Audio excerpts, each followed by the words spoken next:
نام کے ساتھ ممبر MES کے ممبر بھی ہیں.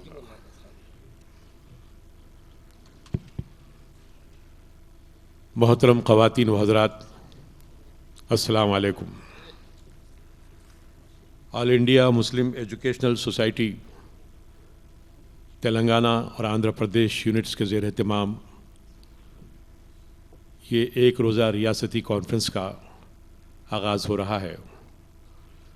آپ سب کا اس کانفرنس میں شرکت کے لیے دل کی گہرائیوں سے استقبال کیا جاتا ہے.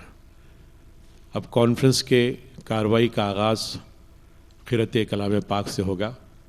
میں مولانا قاری زین العابدین انصاری صاحب جو مسلم ایجوکیشن سوسائٹی کے رکن بھی ہیں ان سے التماس کرتا ہوں کہ وہ قرأت کلام پاک سے اس کانفرنس کا آغاز کریں.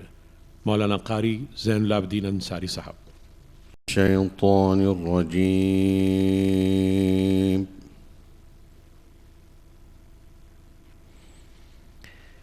بسم اللہ الرحمن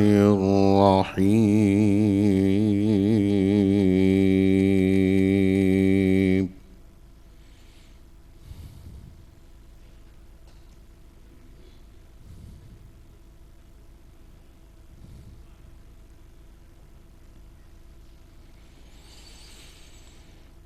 آمن الرسول بما أنزل إليه من ربه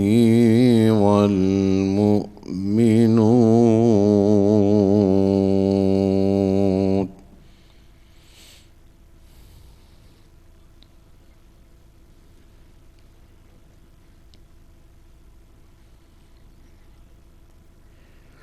كل آمن بالله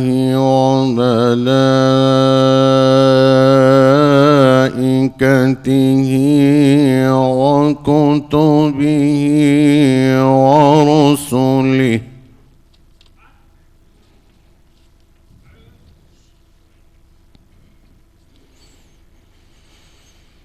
لا نفرق بين أحد من رسله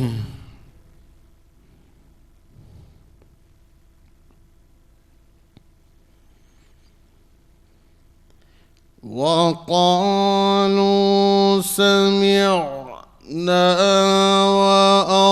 وأطعنا غفرانك ربنا وإليك المصير.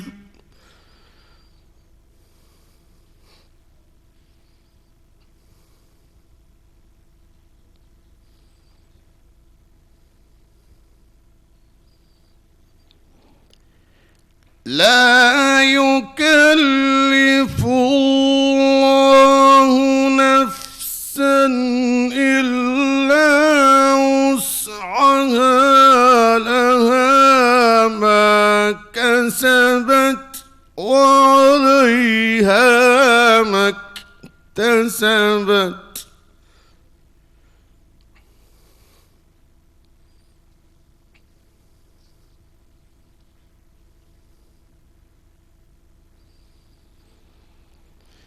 ربنا لا تؤاخذنا إن نسينا أو أخطأنا.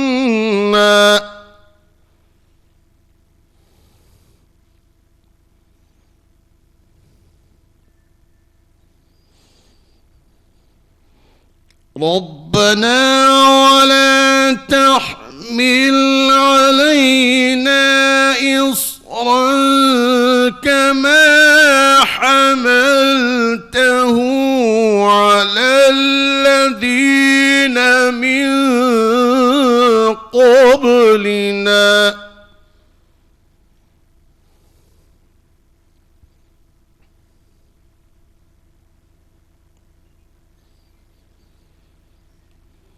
ربنا ولا تحملنا ما لا طاقة لنا به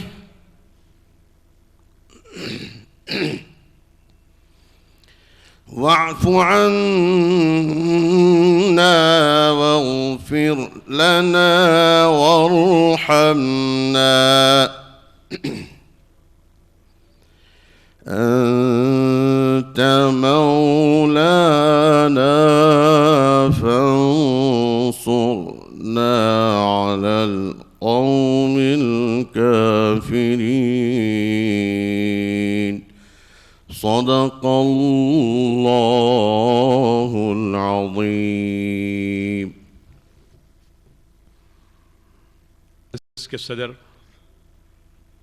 اور روح رواں جناب آصف پاشا صاحب صدر آل انڈیا مسلم ایجوکیشنل سوسائٹی سے ادباً درخواست کرتا ہوں کہ وہ کرسی صدارت پر تشریف لائیں.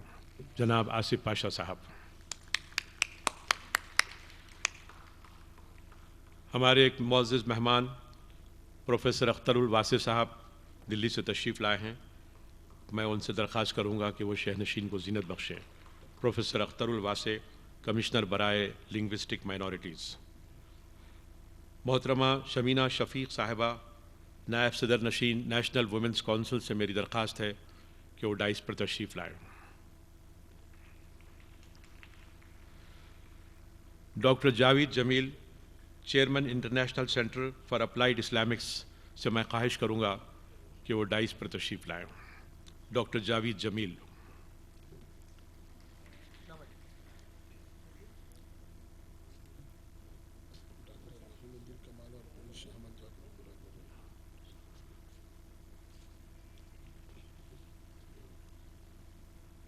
جناب ٹی پی امبی چمد سے میں خواہش کروں گا کہ وہ ڈائس پر تشریف لائیں. جناب ٹی پی امبی چمد.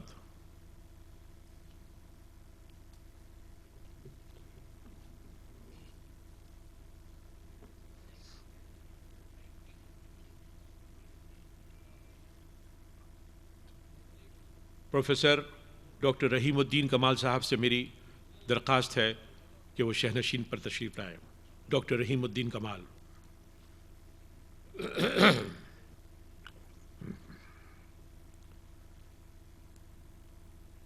پروفیسر فیضان مصطفیٰ صاحب اگر تشریف لائے ہیں تو میں ان سے خواہش کرتا ہوں کہ وہ شہنشین پر تشریف لائیں.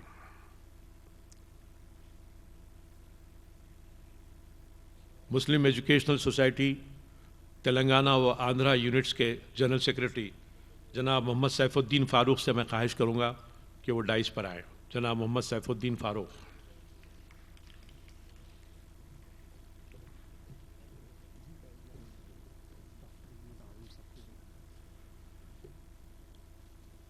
جناب فاروق حسین صاحب MLC سے میں خواہش کرتا ہوں کہ وہ ڈائس پر تشریف لائیں.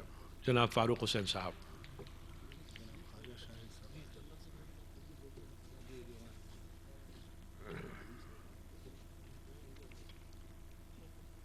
ہمارے ایک اور معزز مہمان پروفیسر خواجہ شاہد صاحب سے میں خواہش کرتا ہوں جو پرو وائس چانسلر ہے مولانا آزاد نیشنل اردو یونیورسٹی کے کہ وہ ڈائس پر تشریف لائیں. پروفیسر ڈاکٹر خواجہ شاہد.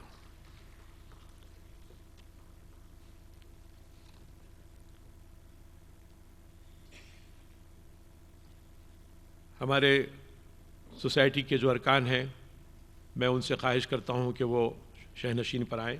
جناب غلام یزدانی صاحب ایڈوکیٹ، جناب مولانا محمد رحیم الدین انصاری صاحب اور دیگر جو ارکان ہیں جو استقبالیہ کی کمیٹی کے ہیں میں ان سب سے خواہش کرتا ہوں کہ وہ ڈائس پر تشریف لائیں.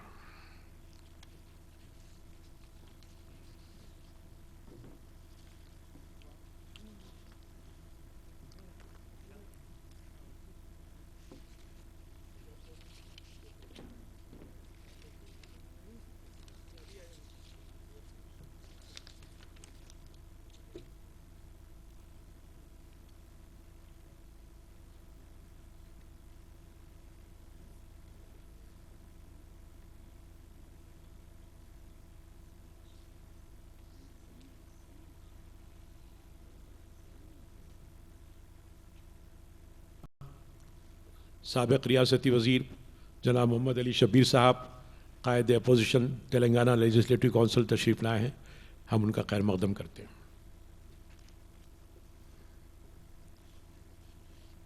شاہ احمد جا بھی تشریف لائے ہیں، میں ان سے التماس کرتا ہوں کہ وہ شہ نشین پر تشریف لائیں۔ نواب شاہ احمد جا صاحب۔ معزز خواتین و حضرات، all India Muslim educational society Telangana و آندھرا پردیش یونٹس کے جنرل سیکریٹری جناب محمد سیف الدین فاروق صاحب خطبہ استقبالیہ پیش کریں گے۔ جناب Mohammed safe Uddin Farooq.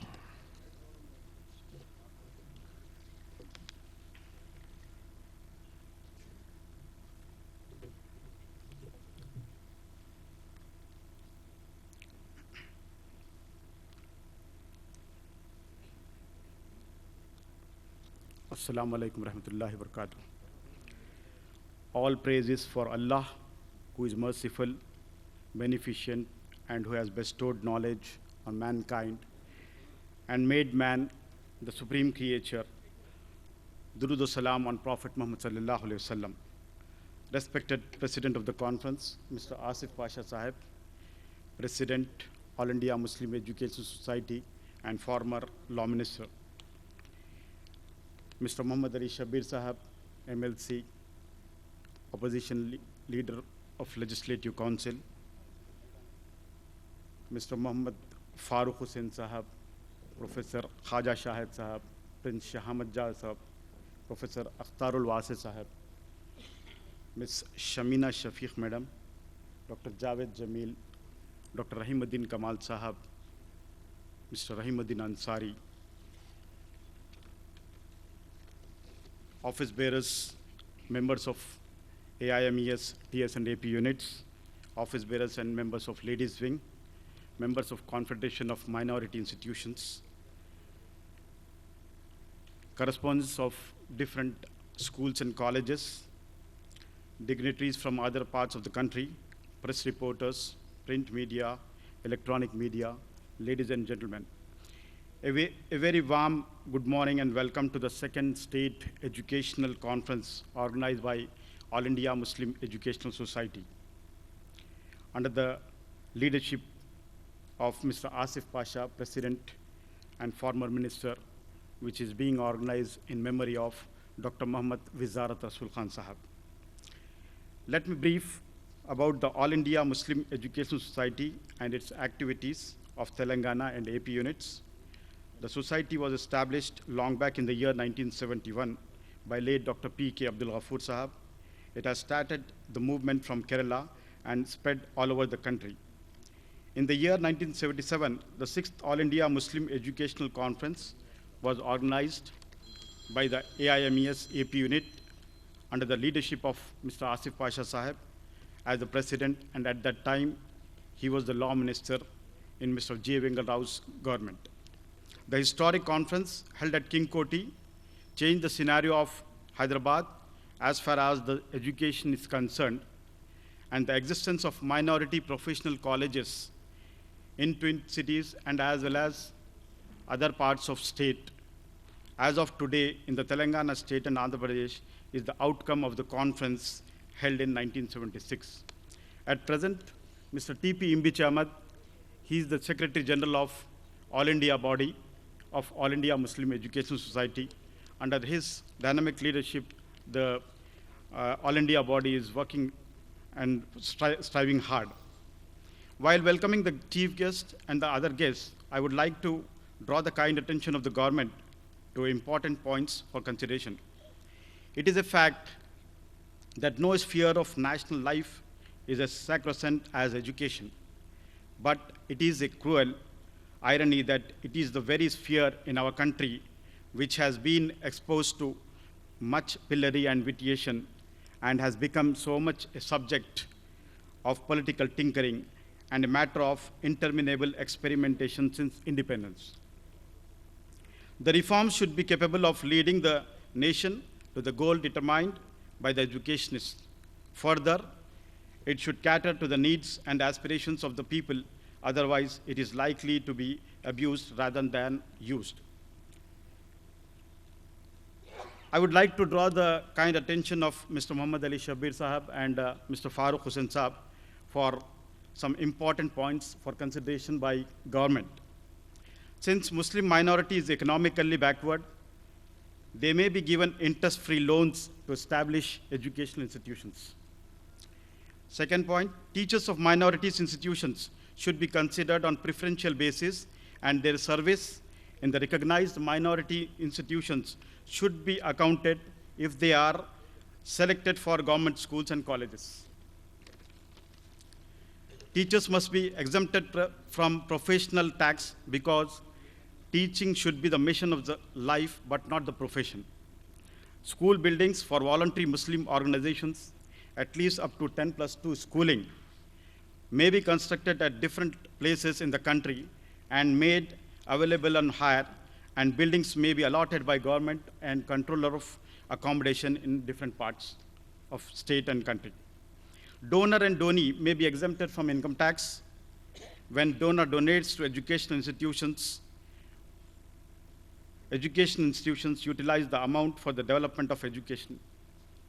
The minority status certificate should be issued to the minority educational institutions who have applied for the same for a lifetime, not for the stipulated period. Permanent recognition should be granted to all the educational institutions that have completed successful 20 years recognition. The central government should enact National Minorities Educational Act. The society expects that the demands of consideration will be given a weightage and shall be considered by the government at an earliest. Today's conference will be very informative, as the conference will be addressed by many educationists, administrators, and vice chancellors of different universities, which definitely will be fruitful for one and all. I'm very much thankful to all the guests, dignitaries, and the members of the society for their constructive, extended cooperation in organizing a remarkable conference. Thank you very much.